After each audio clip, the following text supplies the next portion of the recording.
Hey there, and welcome back to my channel, Weirdly OCD, and part number 2 of the Are You Prepared? Organize Your Disaster Preparedness mini-series.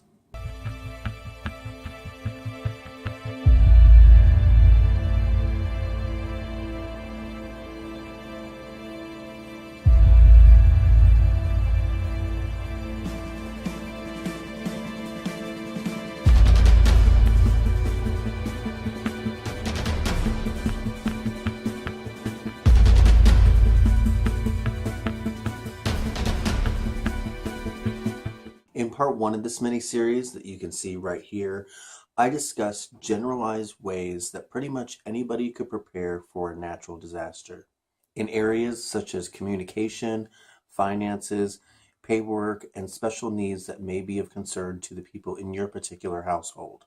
I also mentioned a very important and detailed resource for you to check out, which is the ready.gov website, where you can fill out a family communication emergency plan for your family to fill out together, know what needs to be done during a disaster, practice those plans, and everybody know what's on the up and up when it comes to a disaster. In this second and final part of this little series, I'm going to discuss the ways that Tony and I have prepared for a couple specific disasters that could specifically hit the area that we live in based on our geographical location. And those disasters are a fire and tornado. I was going to do a bunch of different types of disaster scenarios, but I figured some of them I probably shouldn't speak on because I've personally never experienced them myself, such as a hurricane or earthquake. And even though I do have family that has experienced hurricanes, I personally would just rather use the information that I know that we've gone over here in our house to educate you on what we've done to prepare for these disasters. So first up, let's talk about a house fire. So just a little bit of a backstory. Roughly 10 years ago, my parents' house actually did catch on fire. I was coming home from work one evening around 10:15 and noticed a little bit of smoke coming from the roof. And at the time, it was late October, early November. So I figured it was just because of the heat being on.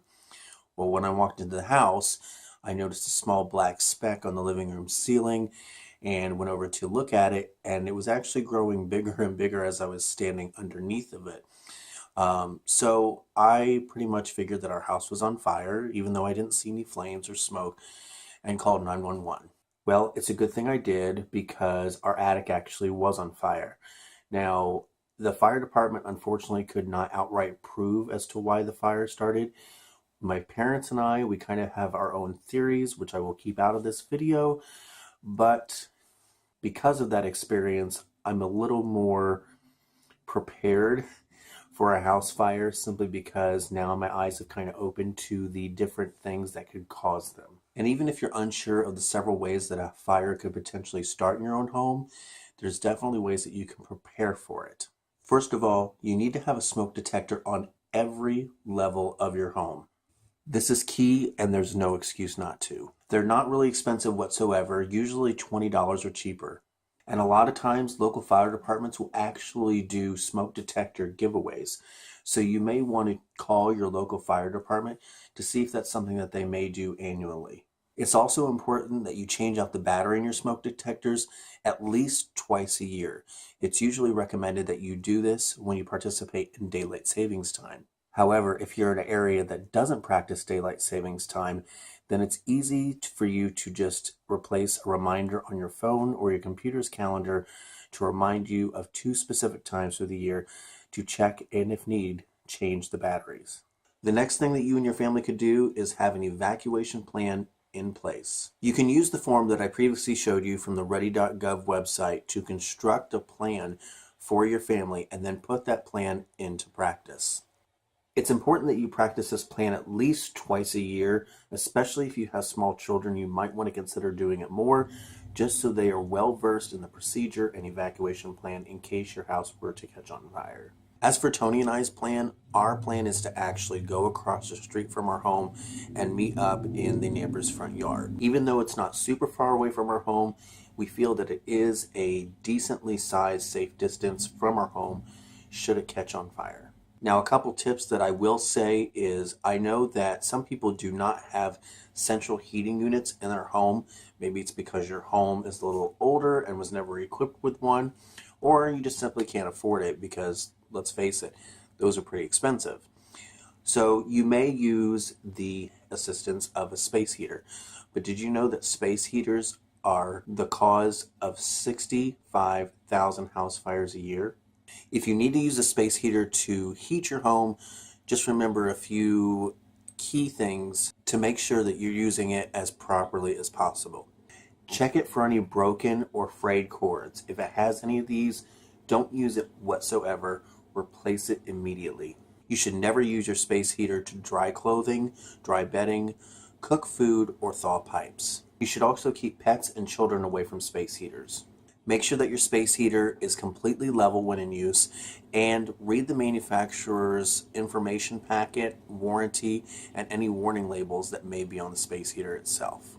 And finally, as a general rule, and it should go as common sense, but I'm just going to mention it, if you do find yourself in a house fire and you need to evacuate, and you do, please do not go back into your home for pets or materialistic objects. These can be replaced. You cannot. Now I want to talk about a specific disaster that is kind of normal to the area that I live in, which is northwestern Ohio, and that is tornadoes. Now, when Tony and I were first looking at houses, and granted we only looked at one, which is the one that we're living in, the one requirement that Tony really wanted us to have was a basement. And granted, at first I was kind of against having a basement only because I looked at it as it's a whole nother level of a house to keep clean. However, living in Ohio, we have very good conditions usually around spring, early summer for tornadoes. So having a basement actually was a very smart idea for us to do. Now, did you know that about 1,200 tornadoes touch down in the United States each year? Now, the first tip I'll give you if you're in a tornado-prone area is you kind of need to have an evacuation plan, just as the same if your house is catching on fire. However, you don't want to go outside the house, you want to stay in. But that plan needs to be communicated and brainstormed with everybody in your house so everybody knows the proper procedures, where to go, and what to do. So as I said, our home has a basement, so naturally that is the place that we are going to go to if a tornado should happen. Now granted, I am 33 years old and personally, thankfully, never been through a tornado myself, but it doesn't mean it can never happen. So we would obviously go down to the basement, and actually we have a plan to go underneath the stairwell for a little bit of extra protection.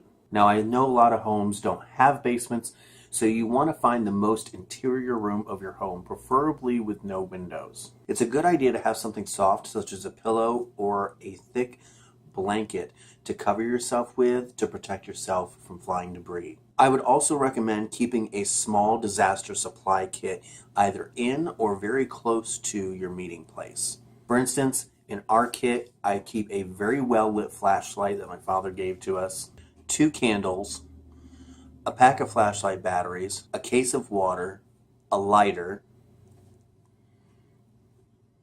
some non-perishable food, preferably with the tab so you don't need a can opener, throwaway bowls, plates, and cutlery, a weather radio, first aid kit, and other essentials in a waterproof tote. Now there are a few other items that were actually suggested that I never thought about when I did some research on that ready.gov website, which was moist towelettes and garbage bags for personal sanitation necessities.